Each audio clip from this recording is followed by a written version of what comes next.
ილია თოფურია შეხვდება ისლამ მახაჩევს. ეს რა მაგარი დასაწყისი იქნებოდა. ეს ბრძოლა იქნებოდა მართლა ისტორიული ბრძოლა, რომელსაც ყველანი ელოდებიან და არ ვიცი, ეგეთი რაღაცა მოხდება თუ არ მოხდება, არ ვიცი. მოდით განვიხილოთ და მაინტერესებს თქვენი მოსაზრება, რას ფიქრობთ თქვენ, ვის შეხვდება შემდეგი ილია. თუ საერთო ჯამში ილია დარჩება დივიზიონში და გააგრძელებს თავის კარიერას, თავის საკუთარ დივიზიონში 66 კილოგრამში. ილია თოფურიამ გაიმარჯვა, მოიპოვა ტიტული ვოლკანოვსკისთან, მერე ეს ტიტული დაიცვა მაქს ჰოლოვეითან, თავისი დივიზიონი მოკლედ გაასუფთავა, აი ყველაფერი მოასუფთავა, სადაც რაღაცა ჭუჭყი იყო, სადღაც რაღაცა იყო, ყველაფერი მოასუფთავა და გაიძახის იმას, რომ წონით კატეგორიას ვიცვლივ და ავდივარ ზევით, სადაც არის ისლამ მახაჩევი. ისლამ მახაჩევმა მოგეხსენებათ, ეხლა ხანს ბრაზილიელთან მოიგო პირველივე რაუნდში გაგუდა, რაზეც ვიძახდი. მე ვამბობდი, რომ მეორე-მესამე რაუნდში მოიგებდა ისლამ მახაჩევი, მაგრამ მოხდა, რომ უფრო ადრე მოიგო და ილიას უნდა ამ ადამიანთან გამარჯვება და შერკინება და სხვათა შორის ბრაზილიელთან მოიგო თუ არა ისლამა ილიამ ეგრევე დაუწყო კმენა, რა ვიცი, დაუწერა ესეთი რაღაცეები, რომ აი რითი გინდა დაგაფინიშო, საბმიშენით დაგაფინიშო, თუ ნოკაუტით დაგაფინიშო, შენ თვითონ აირჩიო და მოდი აქ ვიჩხუბოთო. ისლამ მახაჩევი უარს არ იძახის არაფერზე, იძახის 70 კილოგრამამდე ამოდითო, ვისაც გინდათო და მე ვიჩხუბებო, რასაც შემოთავაზებსო დანა ვაითიო, მაგრამ სანამ იჩხუბებდა ბრაზილიელთან, ისლამ მახაჩევმა მახსოვს იქამდე ცარუკიანთან ჰქონდა ბრძოლა, რომელიც გადაიდო. იძახდა რომ აი ამ ბრძოლასაც მოურჩებიო და მერეო ვაპირებო წონითი კატეგორიის შეცვლასო და ზევით ასვლას ვაპირებო რა 70-ს ავწდებიო და არ ვიცი რამდენად რეალურია ეს ამბავი. ვის შეეძლო ახლა ისლამ მახაჩევთან ბრძოლა? ისლამ მახაჩევთან ბრძოლა და ახლოს იყო, შანსი ჰქონდა, ვისაც ჰქონდა, ეს იყო არმან სარუკიანი. მე ვფიქრობდი, რომ ეს ბრძოლა ფინიშის გარეშე დასრულდებოდა 5 რაუნდში, მაგრამ არმან სარუკიანი უფრო მოიგებდა, მაგრამ ნუ აი გადაიდო ეს ბრძოლა. ტრავმა მიიღო სარუკიანმა, თუ წონა ვერ ჩააბარა, ორი მოსაზრება არსებობს, ოფიციალური მოსაზრება ტრავმა რომ მიიღო და უფრო წონა ვერ ჩააბარა, ვფიქრობ, იმიტომ რომ რო კითხეს დანა ვაიტს სარუკიანი და ისლამის შეხვედრა მოხდება, ეგრევე უთხრა არაო, ჯერ სარუკიანმა უნდა გაიაროსო ეტაპებიო და სარუკიანმა ეგრევე კი ბატონო, პრობლემა არ მაქვსო, მაგიტომ ეს უფრო მაფიქრებს, რომ წონა ვერ ჩააბარა. მოკლედ რა ხდება, თუ არავიდა ზევით ისლამ მახაჩევი და გაჩერდა თავის წონით კატეგორიაში, ილია მივა თუ არა მასთან. ეს რომ მოხდეს და ილიამ რომ მოიმატოს წონა, მანდ უკვე საკითხი არის ორგანიზების. ორგანიზატორები როგორ გადაწყვიტავენ რა. ეხლა დანა ვაითი ყველამ ვიცით რომ მაგარი ფულისტი არის და მთავარი არის რაღაცა სერიოზული ბიზნეს ხელშეკრულება გააკეთოს და კი არის ესეთი მომენტი რომ ორი ჩემპიონი ყავს და რომელიღაცა ჩემპიონი თან ორივე წაუგებელი, ისლამ მახაჩევის წაგებაზე მე ვილაპარაკებთ, მაგრამ ილია წაუგებელია, ისლამიც pound for pound-ის რეიტინგის პირველი ნომერია, რომელიღაცა წააგებს. ეს მომენტ არ აწყობს ახლა დანა ვაიტს, მაგრამ ეს ბრძოლა რო შედგეს, ძალიან მაგარ მაყურს იშოვის დანა ვაითი და თვითონ სპორტსმენებიც. და მაგიტომ ვფიქრობ, რომ ეს ბრძოლა ცოტათი გაჭიანურდება. პირველივე ცდილობაზე ეს ბრძოლა არ მოხდება და თუ მაგალითად ილია ავიდა ზედა კატეგორიაში, ჩემი აზრით, მან ძალიან მაგარი მონსტრები ბინავდრობენ მაგ კატეგორიაში, ისლამ მახაჩევის გარდა, იქ არის დასტინ პორი არის, ჩარლზ ოლივერა არის, იგივე სარუკიანი არის, მაგრამ არ ამგონია სარუკიანს შეახვედროს დანა ვაითი ილიას, ასე რომ უფრო ვემხრობი ჩარლზ ოლივერას. ნუ ვთქვათ, ილია გადავიდა ზედა კატეგორიაში, ისლამ მახაჩევი დარჩა ზედა კატეგორიაში. დიდი ალბათობით პირველ შეახვედრებენ ჩარლზ ოლივერას, თუ მოუგებს ილიამას, მერე შეახვედრებენ ისლამს. ეს იქნება ალბათ, რა ვიცი, ისტორიული შერკინება, როცა ილია მოუგებს ჯერ ჩარლზს, მერე ისლამს. მაგრამ არის მოსაზრება, რომ ილია ისევ რჩება, ეს კიდევ ერთხელ ვიძახი, დამოკიდებულია დანა ვაიტზე, დამოკიდებულია UFC-ზე, არავინ არ იცის ილია რჩება თუ გადადის. ილიას კი აქვს თავისი მიზნები, თვითონ როგორც ვიძახის კარიერის დასრულება ძალიან მალევე უნდა, ამიტომ უნდა მოასწროს, რაც კი შეიძლება მეტი ქამარი მოიპოვოს, ტიტული მოიპოვოს სხვადასხვა დივიზიონში, მაგრამ ყველაფერი ნუ მაგის სურვილებიდან გამომდინარე არ ხდება. მაგას უკვე UFC თვითონაც წყვიტავს და თქვენი აზრით რა მოხდება თუ ილია დარჩება არა მოიმატებს წონას და გადავა სხვა კატეგორიაში. მე ვამბობ რომ ვთვლი რომ ჩარლზ ოლივერას შეხვდება მოუგებს და თუ ისლამ მახაჩევი მაგ დროისათვის დარჩება იმ წონით კატეგორიაში და არავა იქ ბილათან საჩხუბრად შედგება ეს ჩხუბი. მაგრამ მეორე მოსაზრება და უფრო უკვე ამას ემხრობა ხალხი რომ რევანში მოხდება ილიას და ვოლკანოვსკის შორის. შევხედოთ ერთი რა მოხდება თუ ილია დარჩა თავის წონით კატეგორიაში მოუწევს ტიტულის დაცვა თავის წონით კატეგორიაში სულ შეჭამა დიდი ალბათობით ისევ ვოლკანოვსკის დაუყენებენ წინ ალბათ ამ ბრძოლასაც მოიგებს და მე ალბათ ამის მერე შეიძლება ავიდეს ზედა კატეგორიაში თუ მოხდა ეს შერკინება ისლამ მახაჩევს და ილიას შორის როგორ დასრულდება აი ჩემთვის მაგაზე პასუხის გაცემა ძალიან ადვილია რა რაც უნდა მაგარი იყოს ისლამ მახაჩევი და ისლამ მახაჩევი რომ შევიდეს ოქტაგონზე ტანკით და ესლულა დაატრიალოს და ილიას პირდაპირ შუბლზე რომ დაადოს და მე რომ მკითხოთ აბა ეხლა ვინ მოიგებს მე მაინც ვიტყვი რომ ილია ჯერ პირველ რიგში იმიტომ რომ ქართველია ჩვენი ჯიგარი არის და მოიგებს რა მაგრამ ცოტა რაციონალურადაც რო ვიაზროვნოთ და გამოვიტანოთ დასკვნები ძალიან ძნელია ხა ესეთი დონის ადამიანებზე საუბარი და თქვა ზუსტად ვინ მოიგებს მაგრამ მე მაინც ვთვლი რომ ილია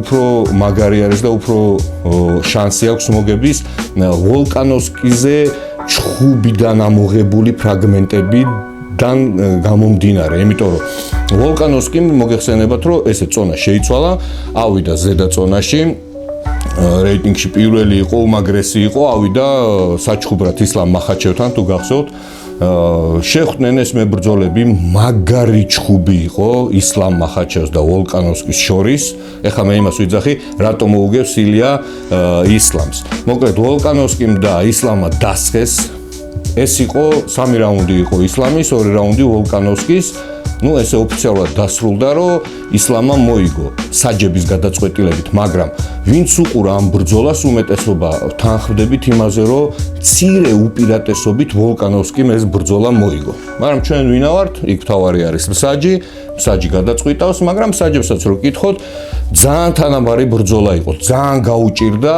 ისლამიც მაგარი დაღეჭილი იყო მეორე შეხვედრაზე უკვე რევანშზე რო წავიდა საუბარი და შეხვდნენ უკვე ისლამ მახაჩევმა გათიშა ვოლკანოვსკი და ისლამ მახაჩევს რო ეკითხებიან აი პირველი ბრძოლა ესეთი ძნელი იყო მეორე ბრძოლაზე აი როგორ ესე უცებო გათიშეო და ის იძახის რომ აი პირველი ბრძოლა იყო ჩემი მაგალითიო შევხვდიო მე ვოლკანოვსკისო 1-2 გავიქნიეთო რაღაცაო ვისწავლეო შევხედეო როგორ მოძრაობსო ვიპოვეო მაგის მინუსებიო და შევისწავლეო ეს ჩემი მოწინააღმდეგეო და ამ შესწავლის მერეო მოუგეო ანუ დამჭირდაო შესწავლაო მაგრამ ეხა შევხედოთ ილია თოფურიაც შეხვდა ვოლკანოვსკის და ილია თოფურიას არ ქონდა იმის შესაძლებლობა რომ შეესწავლა ვოლკანოვსკი არ ქონიათ შეხვედრა და პირველივე შეხვედრაზე გაგუდა და პირველივე შეხვედრაზე მოკლა ადამიანი და მაგისი ტიტული ამოგლიჯა ესევე და დაიტოვა თვითონ აქედან გამომდინარე პირველ შეხვედრაზე გაუჭირდა იმან რაღაცეები ისწავლა და მერე მოუგო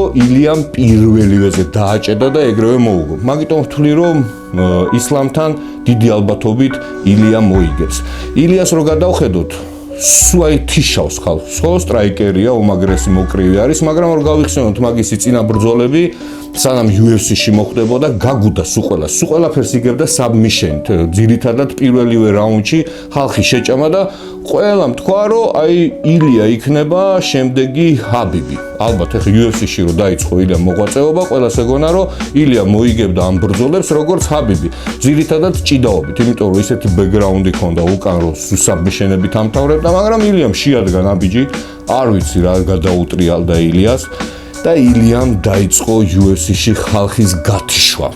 არ ვიცი, ხალხის გათიშვა უფრო მაგარია, რა თქმა უნდა, ჯერ საყურებლათაც ძალიან მაგარია. მერე უფრო მეტი ბონუსების გამომუშავების საშუალება გაქვს, უფრო ცნობადი ხარ და მოკლედ ფინიში ნოკაუტით ბევრად მაგარი არის, ვიდრე საბმიშენი, მაგრამ საბმიშენი ცოტათი ისეთი თემაა. საბმიშენი ნაღდია, ჭიდაობა ნაღდია. ჭიდაობა თუ არ იცი, შენ ვერ გახდები რაღაცა UFC-ის ლეგენდა და სასწაული, მაგრამ ილია ინახავს სამ ჭიდაობას. თუ გაიხსენებ UFC-ში საერთოდ ერთხელ გაუჭირდა, როცა ფეხი გაუტარეს და კინაღამ გათიშეს ნოკდაუნიდან, ეგრევე შევარდა პარტერში ილიამ და ამ პარტერით ის აზრზე მოვიდა და სახე ააძრო, მე თავის მოწინააღმდეგეს დანარჩენი არა, ვოლკანოვსკისთან. ნუ ვოლკანოვსკი შეიძლება არა, ვოლკანოვსკი ჭიდაობა შეუძლია ვოლკანოვსკის ჩხუბით შეუძლია, მაგრამ არ გამოიყენა მაინც ილიამ მასთან ჭიდაობა და მაინც დაანოკაუტა, მაგრამ ჰოლოვეითან სტრაიკერია, ძალიან მაგარი სტრაიკერი არის. რა ვიცი, ძალიან ბევრი აღიარებდა მას ერთ-ერთ საუკეთესო მოკრივედ UFC-ში. აიღო და პირველივე წამებზე აიღო და მოდი აქო დავპატიჟა ცენტრში, მოდიო ვიჩხუბოთო ცენტრშიო. ხო შეეძლო ილიას დაეწყო ჭიდაობა ჰოლოვეითან და ლოგიკურ დასასრულამდე მიეყვანა ეს ყველაფერი.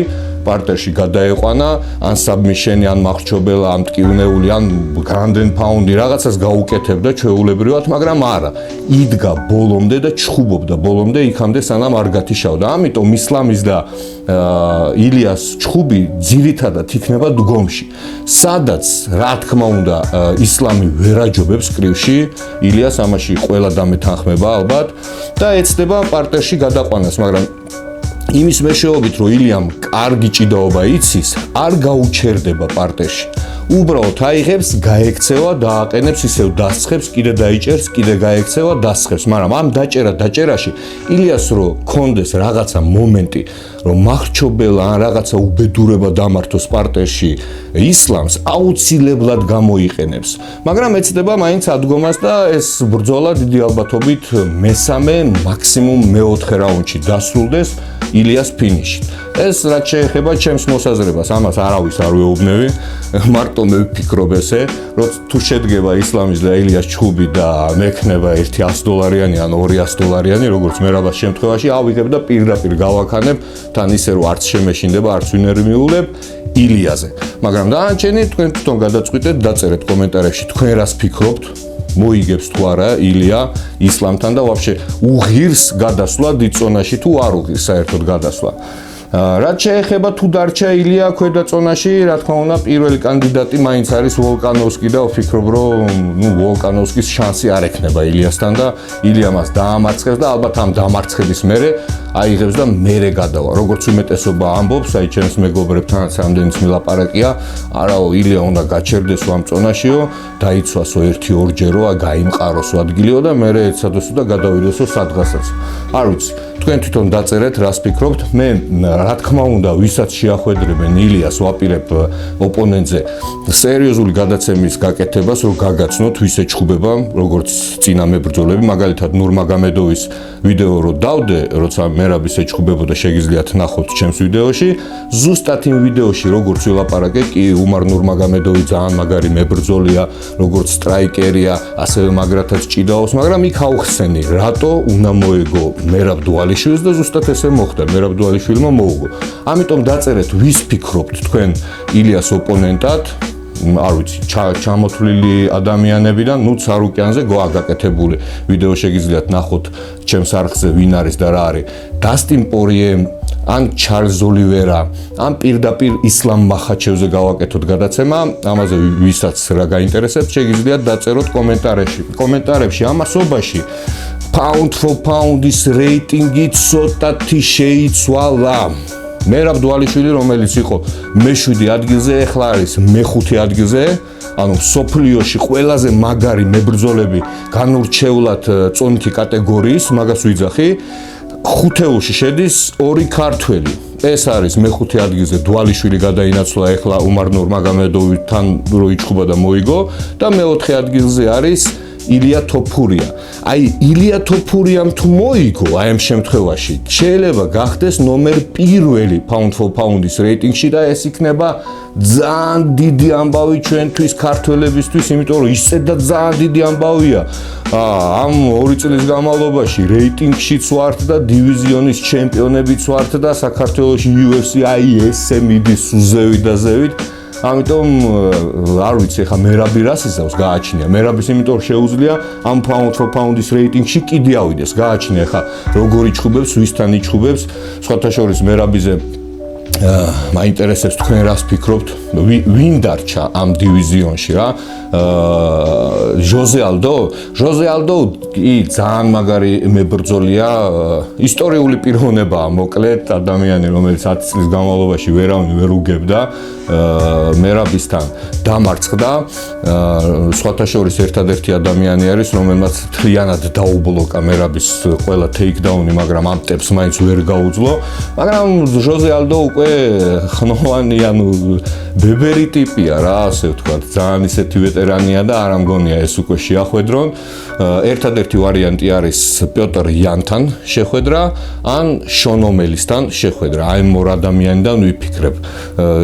ჰენდრი სეხუდოვსთანაც შეიძლება რომ შეხვდეს მერაბი, მაგრამ კიდე არის ვარიანტი რომ მერაბი მაიღოს და თავისი წონა დაიკლოს და ჩავიდეს კიდე უფრო დაბლა, სადაც პანტოჟა მეფობს და იმას აახიოს კამარი და მე ამოვიდეს ისევ ზევით. ამ პირიქით მოხდეს მაგალითად თვითონ პანტოჟამ აიღოს და წონა მოიმატოს და ამოვიდეს მერაბასთან 61 კილოგრამში და მერაბისთან იჩხუბოს. უფრო მაგის მომხრევა რომ პანტოჟა ამოვიდეს, იმიტომ რომ მერაბი თვითონაც ვიზუალურად შეხედო დაბალია, მაგრამ ჯირკვია რა, ანუ კუნთია, ძალიან ძლიერია და მაგისთვის ისედაც 61 კილოგრამში წონის დაკლება სულ უჭირს და ეხა კიდე წარმოიდგინე რომ აიღო და კიდე 4 კილო დააკლებინო ამ ადამიანს. მოგეხსენებათ წონის დაკლების დროს კი ძალასაც გამძლეობასაც კარგავ, ძალიან დიდი პრობლემაა თირკმელებისთვის, მოკლედ ყველაზე საშიში სპორტში არის სწრაფი წონის კლება, მაგრამ მერაბი ტყუილად მერაბი, აი მართლა მანქანაა, ეგ ალბათ რა ვიცი, იმ მომენტისათვის იწვალეს, მერე წყალს დალევს და შეუვარდება დატენილი ბატარეით და იმასაც გადაუვლის. მოკლედ ველოდებით მერაბის შემდეგ შერკინებას, დიდი იმედი მაქვს, ძალიან სწრაფად ეს არ მოხდება და ცოტა ხანს დაასვენებენ ამ ადამიანს. არის ის მოსაზრებაც, რომ შეიძლება უმარ ნურმაგომედოვმა აიღოს და რევანში მოითხოვოს მერაბისთან, მაგრამ აი ამ შემთხვევაში UFC იქნება მართლა არასწორი რევანშის უფლება რომ მისცეს რა, იმიტომ რომ ჯერ უმარ ნურმაგომედოვმა, რა ვიცი, არავინ ყოფილი ჩემპიონი, ვიღაცა სერიოზული რეიტინგის მებრძოლი არ უჩხუბია არავისთან და პირდაპირ გააქანეს და მერაბთან დასვეს. ეხლა თუ აიღეს და კიდე რევანში გაუკეთეს, ნუ უკვე მივხვდებით რაშიცაა საქმე და ვინ კრიშავს და როგორ კრიშავს ამ ხალხს. რაც შეეხება pound for pound-ის რეიტინგს, დღესდღეობით pound for pound-ის რეიტინგი გამოიყურება ესე. ეს არის პირველ ადგილზე არის ისლამ მახაჩევი, რომელიც ყარათაზის ამ პირველ ადგილზე და სხვათა შორის უკვე მეორე წელი არის და დანა ვაითი მაინც უყოლს გაიძახდა რომ ჯონ ჯონსი უფრო მაგარი არისო და ჩემთვის ჯონ ჯონსი არის თავარიო, მაგრამ ეხლა პრეს კონფერენციაზე რო კითხეს ბოლო ეხლა ვინ არისო მაგარიო, აღიარა, ხელები ამიწევიაო ისლამ მახაჩევი დღეიდანო ჩემს რეიტინგში არის ნომერ პირველი. ისლამ მახაჩევი, მაგარი მოჩხუბარია, 27 გამარჯვებით მოდის პროფესიონალებში და აი 17 ბრძოლა აქვს ჩატარებული UFC-ში, ამ 17 ბრძოლიდან 16 მოგებული აქვს. ის ერთი წაგება კარიერის დასაწყისში იყო და საერთოდ ამ რეიტინგს ვერ შეეხება, იმიტომ რომ ძალიან დიდი ხნის წინ იყო ეს ყველაფერი და ის წაგებაც მაგისი მწვრთნელის დამსახურებით წააგო, როგორც გავიგე მე. ეხა ისლამ მახაჩევი ემზადებოდა ჩხუბისთვის ბრაზილიელთან და მაგისი მწვრთნელები იყვნენ აბდულმანაპ ნურმაგომედოვი, ჰაბიბის მამა, მთავარი მწვრთნელი და ასევე ჰავიერ მენდესი. ჰავიერ მენდესი იცით ძალიან მაგარი მწვრთნელი არის, ის ავარჯიშებდა როგორც ჰაბიბს, კეინ ველასკეს, დანიელ კორმიეს, ანუ მაგარი ტიპია და ესმის თავის საქმე და აი დანიელ კორმიე კი არა, ჰავიერ მენდესი ამბობდა რომ პირდაპირ ჩხუბი დაიწყეო, დგომშიო და დაუშიო, შენ შეგიძლიაო, მაგრამ აბდულმანაპი მოვიდა და თქვა რომ არ გინდათო რა, დავიწყოთო როგორც წესი არისო, გავუკვეთო ჩვენს გეგმასო, დავიწყოთო პარტერშიო და ასე შემდეგ და ანუ იმას აბდულმანაპს უთხრეს რომ შეუძლიაო ამ ბიჭსო ჩხუბიო და მოდიო გაუშოთო. და აიღო აბდულმანაპმა ჩაწერა თავის რვეულში, აიო მე დავწერეო რომ მე უარზე ვიყავიო, დგომში ეჩხუბა ამ ბიჭსო და აი კაკრას შევიდა თუ არა ისლამი და იმ ბრაზილიელმა გათიშა. ეს იყო ერთადერთი წაგება, მის მერე რამდენი წელი გავიდა და 15 ზედიზედ გამარჯვებით მოდის ისლამი დღესდღეობით UFC-ში, მოიგო ტიტული, ეს ტიტული უკვე დაიცვა და დღესდღეობით შევხედოთ ერთი რა მოხდება, მაგას თუ წაართვა ეს ტიტული ილია თოფურია, ეს იქნება ყველაზე მაგარი გასახარებელი ამბავი ანუ ისტორიაში, ჩვენი ქართულ ისტორიაში და ზოგადად მაგათ ისტორიაშიც ეგნება ყველაზე მაგარი, მან თუ უნდაერიოს ვიღაცა ქართველი. მეორე ადგილზე არის ჯონ ჯონსი. ნუ ჯონ ჯონსი ითვლება, რავი, ღამერთია რა, ყველაზე მაგარია, მძიმე წონოსანი, უმაგრესი 29 ისა აქვს შეხვედრა 29-დან 28 გამარჯვება მოიპოვა. ერთი წაგება აქვს, მაგრამ ის წაგებაც აკრძალული ილეთი გამოიყენა იდაყვით და კინაღამ მოკლა ადამიანი რინგზე და ჩამოართვეს ეს მოგება, თორე საერთო ჯამში ალბათ 29 მოგება აქვს, მაგრამ ეს არა ოფიციალურად და ოფიციალურად ერთი წაგება აქვს. მესამე ადგილზე არის ალექს პერეირა, რომელიც UFC-ში ახალ ბედაა, მაგრამ ყველას გადაუარა. ერთი წაგება აქვს ადესანიასთან, იმის მიუხედავად, რომ ადესანიას მან მოუგო სამჯერ მოუგო, ერთი წაგება აქვს, მაგრამ დღესდღეობით ის რეიტინგის მესამე ადგილზეა, იმიტომ რომ წელიწადში ეს კაცი 3-4 ჯგუფს ატარებს და არაფერი არ ეთყობა და უარს არაფერზე არ იძახის. და აი მეოთხე ადგილზე არის ილია თოფურია. თუ პირველ და მეორე ადგილზე წაგებები აქვთ ამ რეიტინგში ვიღაცებს, ხო, როგორც არის ჯონ ჯონსი და ასე შემდეგ, ისლამ მახაჩევი. ეს წაგებები ზოგი მწვრთნელის ბრალია, ზოგი დისკვალიფიკაციის კი გასამართლებელი საბუთები აქვთ, მაგრამ ილიას საერთოდ არ აქვს წაგება და ძალიან მაგრად მიდის წინა. მეოთხე ადგილი არის ჩვენი ილია, მეხუთე ადგილი მერაბ დვალიშვილმა წამოიწია უკვე ზევით და ეხა უკვე მაგის ჩხუბებზეა დამოკიდებული, გადაინაცვლებს მეოთხე ადგილზე თუ დარჩება მეხუთე ადგილზე და მოკლედ მინდა დაწეროთ კომენტარებში ვისი სურვებდით ოპონენტად, ჯერ მერაბ დვალიშვილთან, მოდი გავერკვიოთ მერაბ დვალიშვილი ვის შეხვდება, მაგრამ არავინ არ ვიცით, ეს არის ეხა ვარაუდები, რასაც ვლაპარაკობ და ეს არის პირადად ჩემი მოსაზრება, მაინდა-მაინც მე ნუ მომისმენთ, დაწერეთ თქვენი აზრი, ვის გინდათ რომ შეხვდეს მერაბი და მაინტერესებს ილია თოფურიაზე დარჩება თუ არ დარჩება ამ წონაში.